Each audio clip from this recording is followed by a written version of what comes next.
Welcome to another powerful episode of Five Lemons Laughing. Today, we're talking about what the world is reflecting back to us. You know, those moments when someone totally gets under our skin and you realize, maybe they're holding up a mirror. In this episode, we're talking about how triggers can actually be the little love notes from the universe saying, hey, there's something for us to look at. There's something in this mirror that the world is reflecting. And don't worry, if you smile, the mirror always smiles back. Oh, I love that, Amanda. Mm-hmm. Love it. Isn't that true? Like, we can't create the world. It's just from all the stuff out there we created, and it reflects back to us.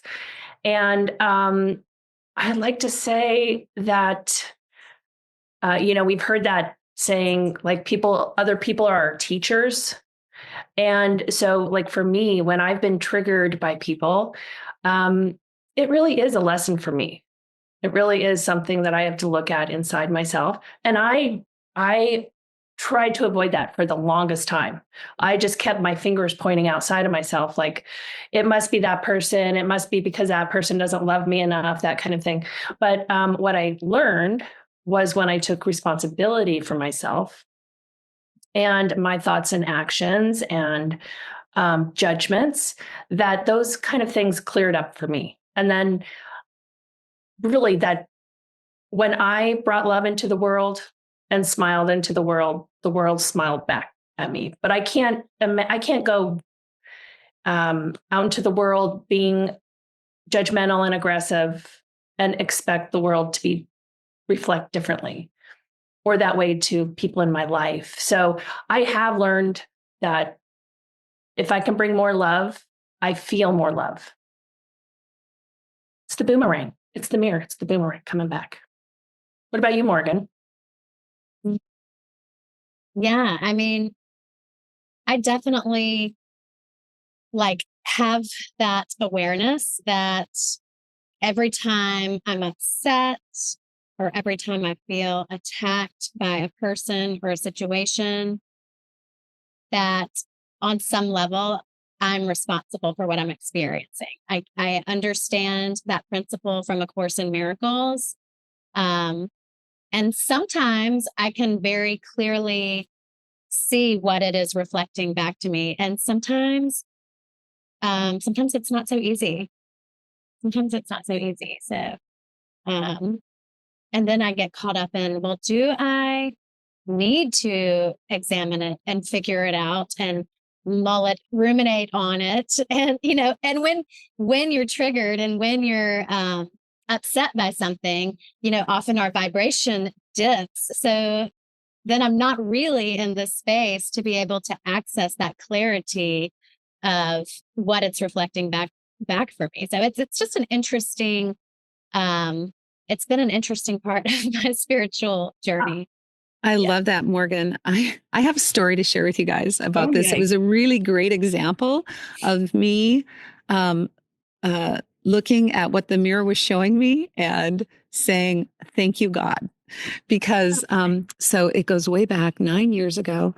I was okay, I'm just going to tell the whole story. And if people listen to this that were involved in it, oh well. So we were at my grandson's first birthday party, and his mom had went to get the hall all ready for the party, and her best friend, who had been her friend since she was a little kid, was there. And she didn't have any children, but she was a nanny. And so I'm the grandmother, right? My husband's the grandfather. This is our grandson, and she's a friend. I mean, it makes no difference though. But anyway, she was taking full control of Joseph, and she thought that she knew what was best for Joseph. And I had Joseph in my hands or something, and I was going to put him in the car seat to go to the party. And she right away just zoomed in, and she knew what to do, and she was going to run it, and she was going to put him in the car seat. She was going to take him to the party. And she didn't even allow his grandparents to do anything. And it was so controlling. She was so controlling. It really, irritated me. And I said, no, I'm good. I know how to do car seats, I think is what I said to her, because I had a couple kids, right? So anyway, I got home from that. It really annoyed me. Like, I was really annoyed. Like, this woman is so controlling. I can't believe it, right? So, so I was talking to my sponsor in Al-Anon, and she said, Penny, thank God for showing you what controlling looks like, so you never have to act controlling again. And I went, that's a really beautiful way to look at it, is to see that, every time, because, like they say, if you spot it, you got it. Oh, right? I love that. Yeah. Yeah. So I spotted it, and I definitely got it. I can be very controlling and think that I know what's best for everybody in this world. And so that was just a really valuable lesson to me. So every time, not every time, but when I'm aware of it, I go, okay, God, thank you for showing me what blah is. Like, thank you for showing me what people pleasing is. Thank you for showing me, because other people are showing me this. The mirror is showing me all these different situations. And if I choose to see it and go, thank you, God. Oh my gosh, I don't want to behave that way ever again. Okay, I still have, but mostly I remember, right? So anyway, I thought that was a powerful, well, it was a powerful part of my growth, is to really just, yeah. I need to tattoo that. If you spot it, you got it. Where are you going to tattoo it, Melissa? When I look in my mirror. Yeah. Oh, that's really good. I have not heard that, and I love that. That is just bottom line. Yeah. Mm-hmm. And I think it's just amazing that, we can all laugh at that, right? Like, we can recognize all the controlling in our, I'll just speak for myself. Like, I can tend to control situations. Yeah. I tend to try to control situation. Try is the operative word there. Mm-hmm. Yeah, I can start to say, mirror, mirror on the wall. Is this controlling of them all? Yes. Yes, it is, Penny. You are controlling now. Yeah. I think I had a lesson in the mirror this past week as well. And it was more funny. I mean, I was able to see the humor in it, because it was about judging, right? Judge. And, our teacher, Jennifer Hadley, like judge. And like, I was judging someone who sees the world like is going to hell, right? They just think the United States is just the worst place in the world right now. And I'm sitting there just judging them, just like, oh my God, how can someone think that this world is going to hell? Like, like my mind was just over and over again judging them. And then I realized, I'm like, oh my God, I'm sitting here judging her for judging, right? Jennifer also says, don't judge the judger for judging. And I got a huge mirror back at me, that judging lesson. And, to take it one step further, just like the control, like, how is me judging her clearing up the energy vibe of the world? It isn't, right? So my part in this mirror is I was reflecting back anger, right? Because I was, a little angry that she was doing this. I was reflecting back anger. I was reflecting back resentment and hurt and fear, right? The underlying, right? She's contributing this. So that was a really super big aha, because it's not just, it is funny, right? At the end of the day, I can see the humor in it. But what do I want to reflect into the world? Yeah.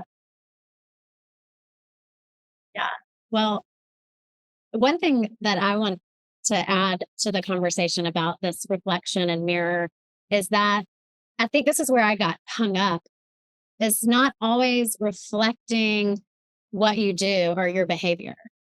So sometimes it is, for sure, like with your situation, Amanda, that you just explained. But sometimes the mirror is reflecting like your beliefs or your judgments, your fears, or like a part of you that you've disowned, something in you that's ready to come up for healing.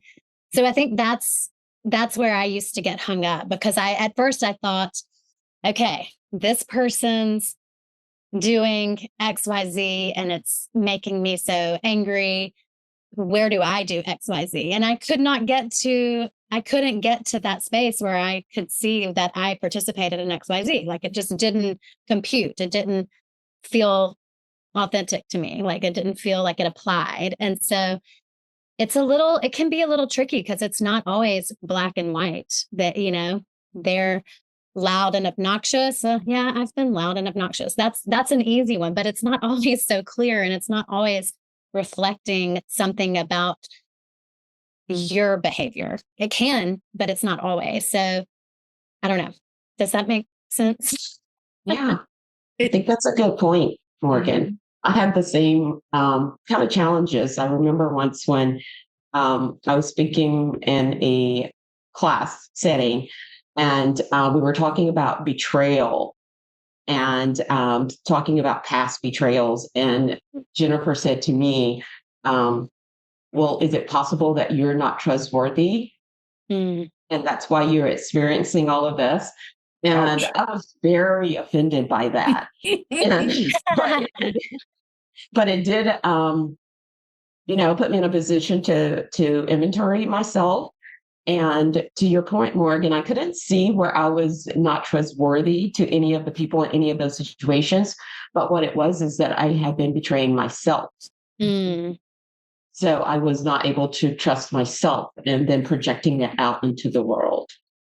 So, yeah, it's not always the exact, mirror going back and forth. It can be definitely your beliefs or how you treat yourself or how you look at yourself and things you believe about yourself, for sure. Yeah.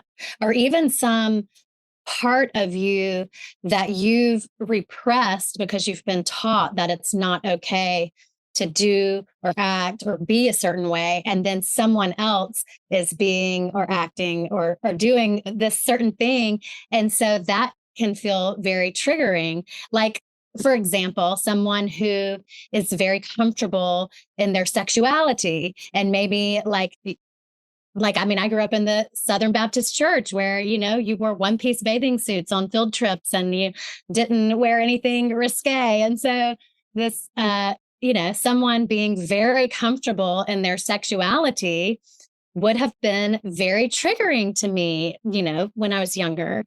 And so that's another way it can show up. It's like, if you've been taught to shrink or, the women don't speak unless spoken to, and there's an outspoken woman, so it can show up in these kinds of ways too.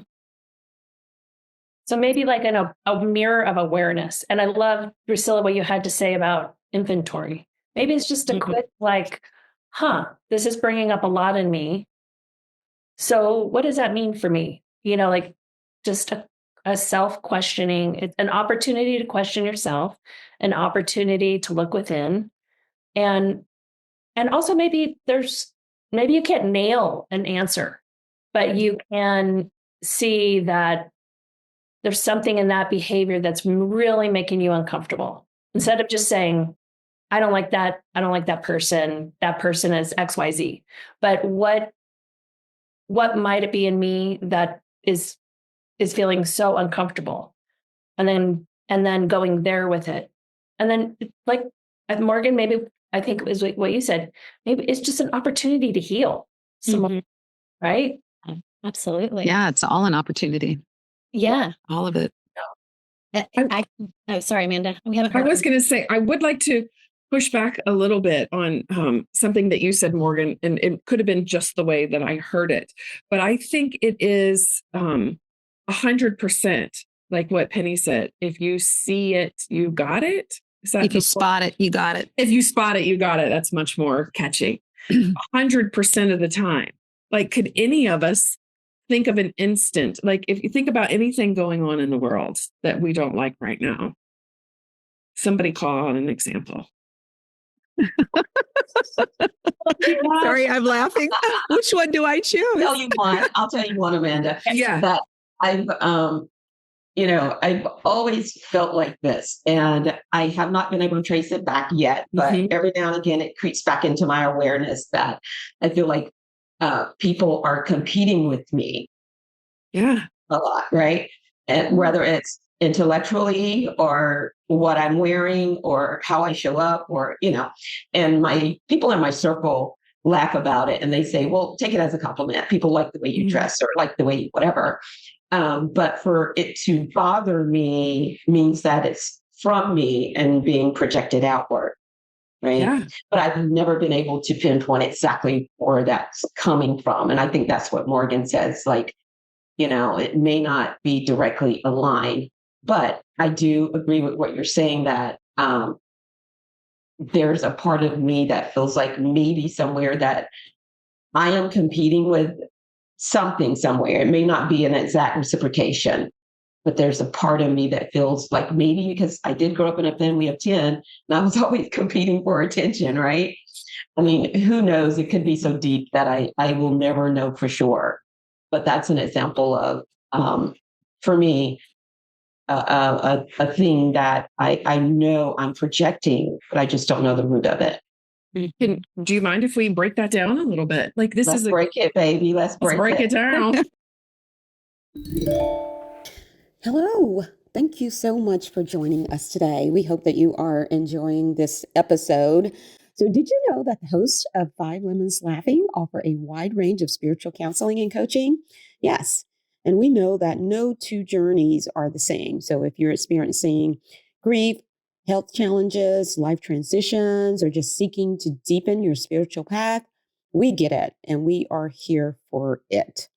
Just visit Five Lemons Laughing, all spelled out, to explore how you can work with us individually or all of us if you prefer. Your path is sacred. So why not walk it together?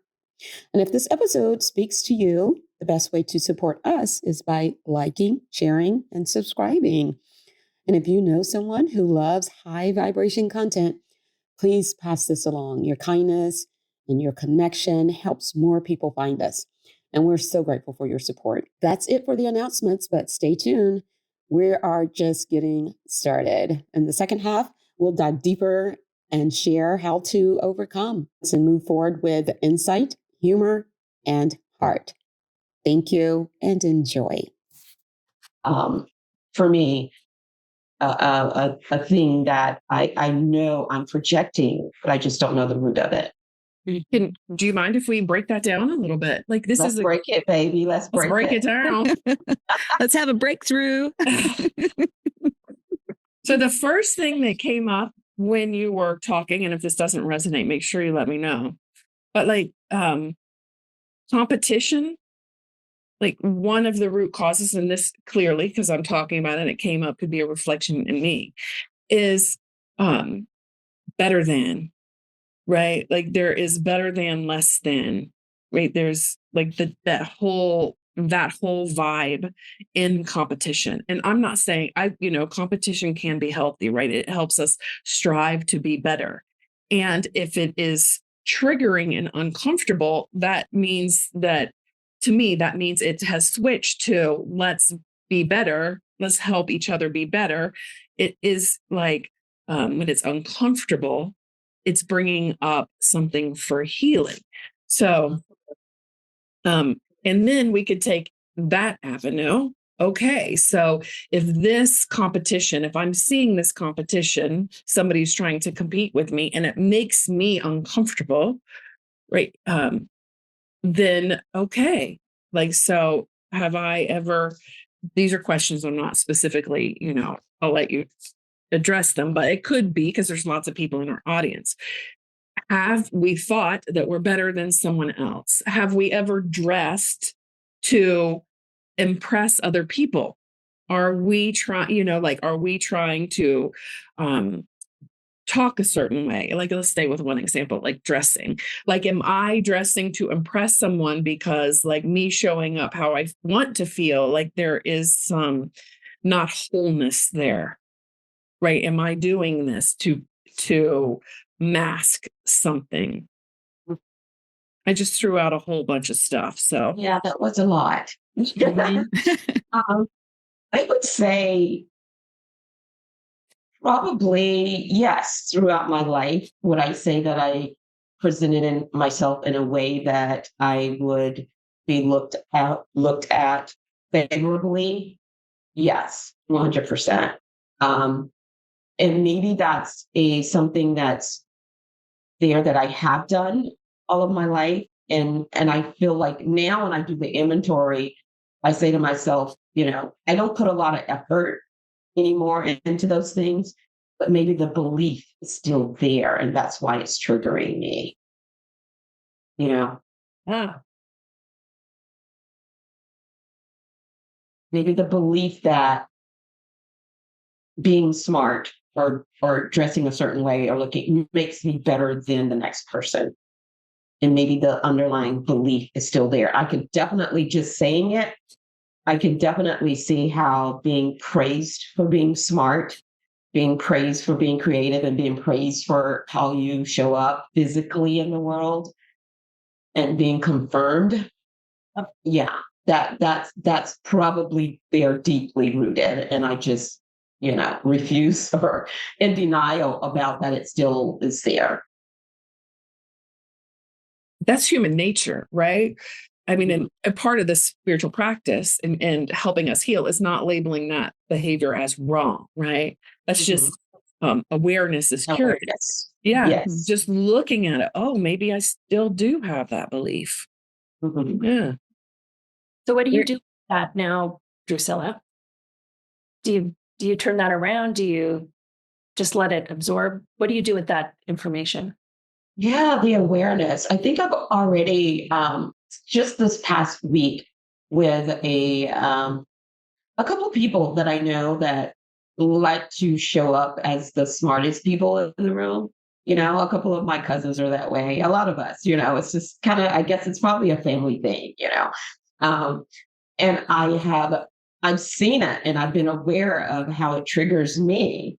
And at the same time, I've paid attention to how I speak and when I speak, and making sure that I'm speaking out of a place of authenticity and not from a place of wanting to be anything other than to share information. Does that answer your question, Melissa, of how to just in the awareness of it and being aware of how you are showing up?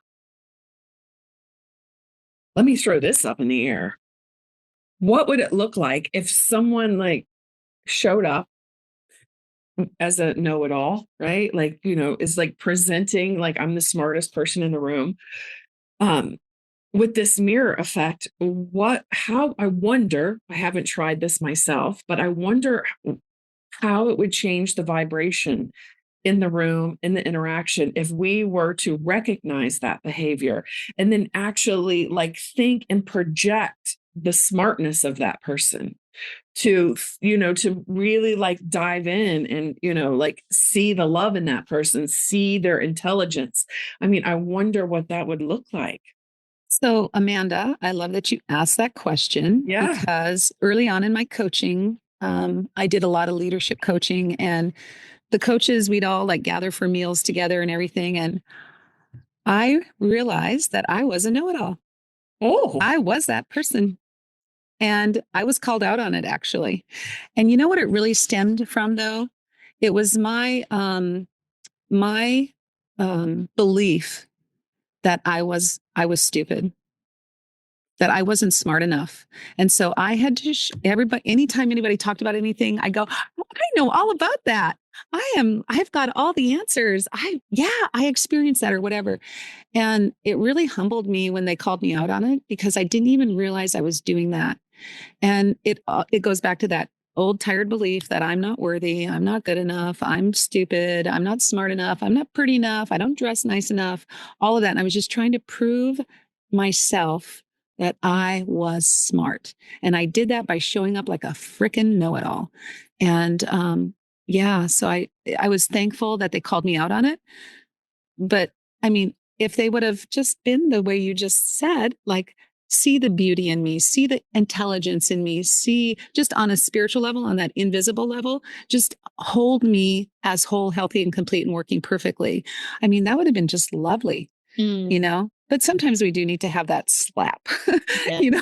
We need to Yeah. be saying, wake up, you're a freaking know-it-all and you're really turning people off, Penny.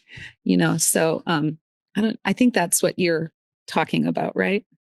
Absolutely. And thank you for sharing that story with us, right? Because that's being vulnerable, being able to show up authentically, like Drusilla was saying, that's how we heal. That's how we heal. Yeah. And what I was going to say to that, Penny, is that perhaps they did hold you in that light time after time. But what happens if we don't get it? Yeah. And I can sometimes be a slow learner. Oh my goodness. All of us. Trust me, it would not be coming up and continuing to show up and slapping us in the face if we got it the first time. Yeah. Well, one thing your question reminded me of, Amanda, is that the mirror works the other way too. Like what we admire in other people reflects what is within us. So, we have a negativity bias as humans, but we don't have to just focus on like, what is this asshole here to teach me about myself? We can also focus on what are these beautiful Lemonettes here to reflect back to me and teach me about myself. You know what I mean? That's a good point, Morgan. I was thinking the same thing. There's so much beauty in the mirror too. And there's, and that's really that's our whole mission with this podcast, is to hold up the mirror and show everybody what a beautiful, loving, caring, compassionate person they are, and see the greatness in them when they can't see it. In Al-Anon, the closing is, we'll love you until you learn to love yourself. And so I think that's what we're doing here. Yeah. So if you spot God, it takes on a whole different feel when you are thinking about the things you admire in other people. Yeah, just take a moment and just think about the person that the person you admire right now today. Like, who is that person and what is it about them that you admire? And see if you have that in you already too. You probably do. Yeah. Everybody's thinking. And we usually want to emulate what we admire, and we probably already do. Yeah. It's so interesting that thank you for saying that, right? Because we're surrounded by, the Lemonettes is an example, right? By looking at all of you, I'm feeling pretty good about myself. So much to admire in each of you. My little friend group that I have in not real life, because this is real life, but that I see on a regular, like very independent women, right? So that's amazing. Yeah. Thank you for asking that question, Benny. Because I'm looking around, I got some pretty amazing people around me. And you created it, Amanda. I will receive that, Penny. Thank you.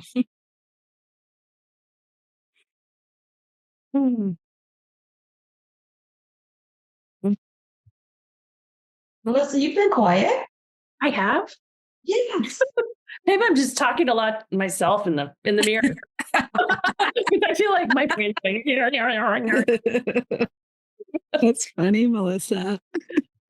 I just have that, like, how do you turn it around if you're kind of in that, if you're doing that a lot, doing what a lot? If you're in the mirror being kind of negative and seeing negativity in the world or things that bother you, again, I think it's what you think about, you bring about. And, I really do. I have the experience in my life where I have looked for more love, brought more love, and more love has shown up.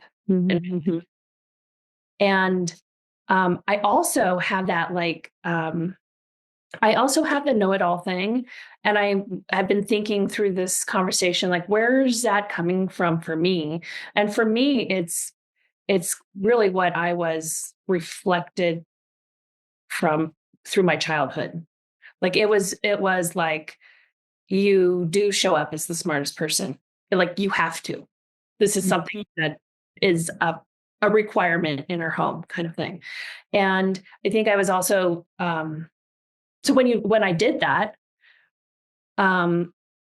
I was given a lot of feedback for it, a lot of positive feedback. And so, that's what childhood's all about. Like you're developing your own belief system through the feedback you're getting from your audience, your family. And so some of these things, like, I think that's an honest and a innocent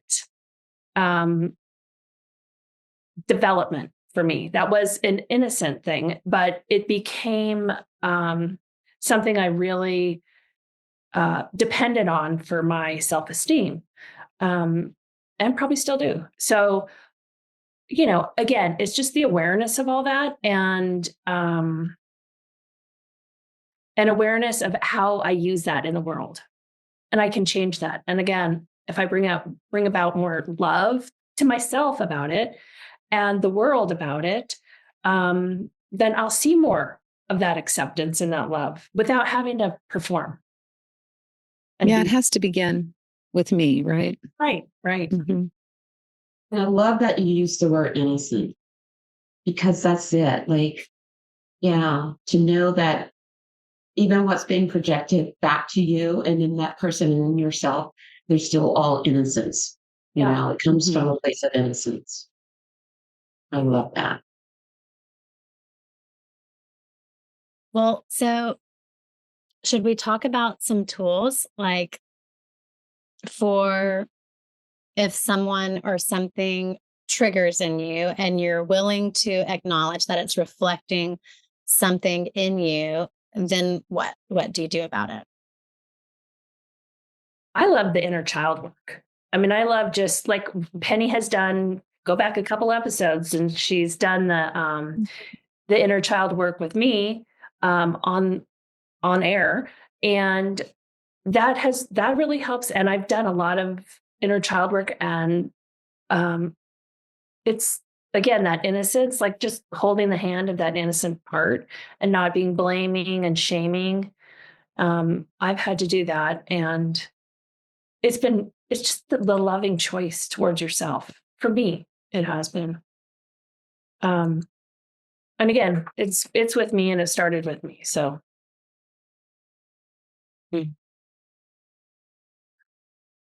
That's a great tool, Melissa. Just showing yourself some love and kindness.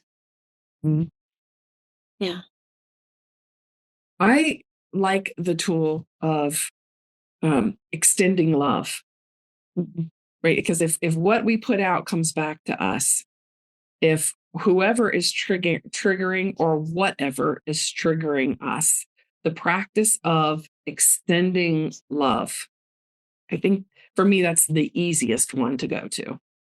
Wow. Not the easiest one to execute, Yeah. but the simplest one, right? In the moment. Yeah. In the moment, it's the simplest one. Like bless them and bless me, right? Just extend love, right? Like for me, it's just, and not even my love, right? Like extend God's love, extend universal love, like extend the love and take me completely out of it, right? Right. So it's just the conscious awareness of extending, just for easy words, God's love, right? Because then that takes my judgment out of it. That takes everything out of it. That bypasses all the ego stuff, that bypasses my childhood, my past, my future, their past, their future, and it goes right to the heart of it. Powerful. Yeah. Yes. Not easy. Like I used the wrong words, right? Simple. Yes. But I get what you were saying, because what came to my mind was grace. And we do tend to use ease and grace in the same. It's an easy avenue to allow grace to move into the situation. I love it. And sometimes it's the last thing you want to do. Right? So you someone's triggering you, and the last thing you want to do is offer them more love, because you're right and they're wrong. And so it is really hard to do. But I agree with you, Amanda. I think it's like the zap. It zaps it away right away.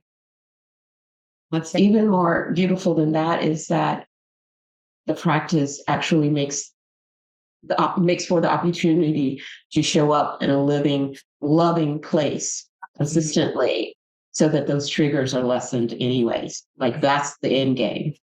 Yeah. It's your smile making the mirror smile. Yeah. Makes sense. It's a nice one. And I think that's why it's easier to say it's God's love or universe's love. Yeah. Right? Mhm. Because you and I forgot to share.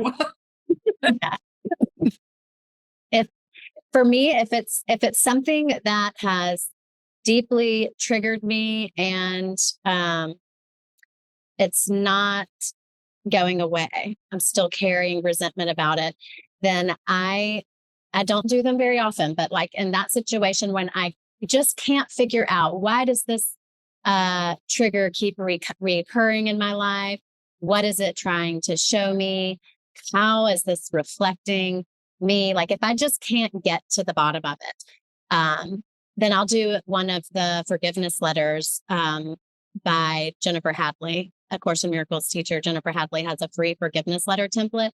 And what's really beautiful about it is it starts all up in your feels. So you get to really feel into the anger. So it's like cathartic, like you're expressing it, but but then you're shifting out of it. So you feel into your angers, your fears, your upsets, and then you move into acceptance.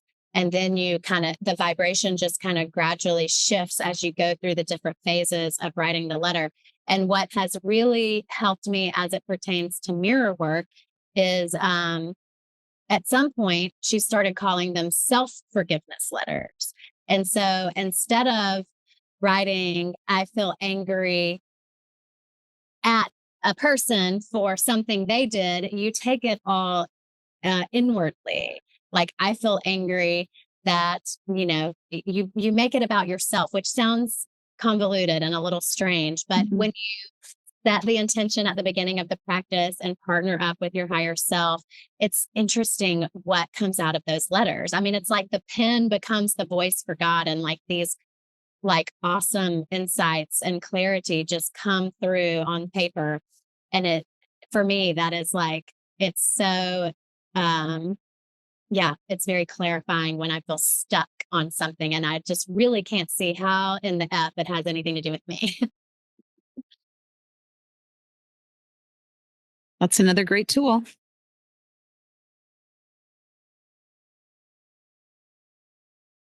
Anybody else have anything else that they would like to add on how to overcome the triggers that we see? I just think it's a bit of a process, and you have to be gentle with yourself. And you have to just, like, for me, things come up when I think, oh, I'm all done with that, maybe. Then something new comes up and it's just more healing. And then you just focus on that and heal that part. So, I think it's a lifelong journey with this. Certainly is. Well, I gleaned some pretty good Post-its out of this. So let's go to Penny's Post-its. Okay. One of the very first ones that I wrote is bring more love, feel more love. I really loved that. R. If you spot it, you got it. That's a good one. Yeah. Oh, and I loved this too. There's a couple of them here. The mirror reflects beauty and good too, not just the negative.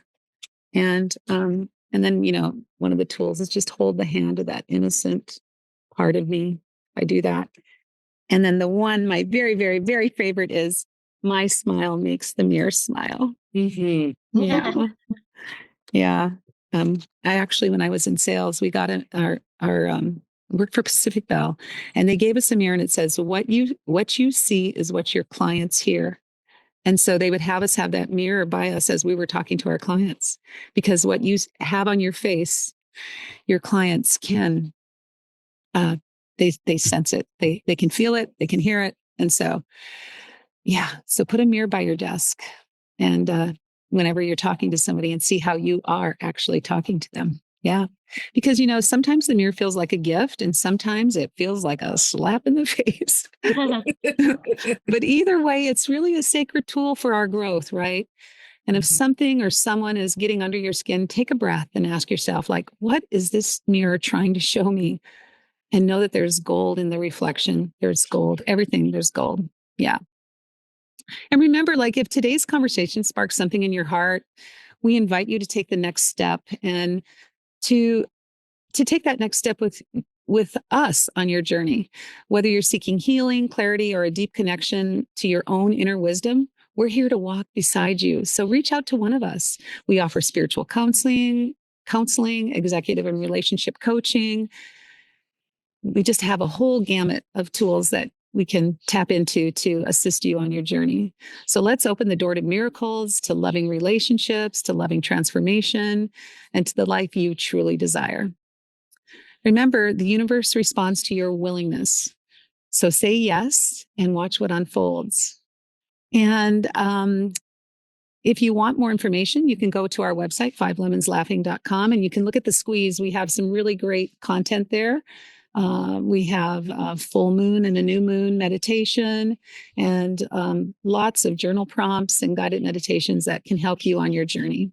And then next week, our beautiful Melissa is going to be moving to Europe very soon. And so our episode is going to focus on From Farewell to Freedom, Transforming Endings into New Beginnings. So thank you so much for joining us today. Your transformation is our greatest joy.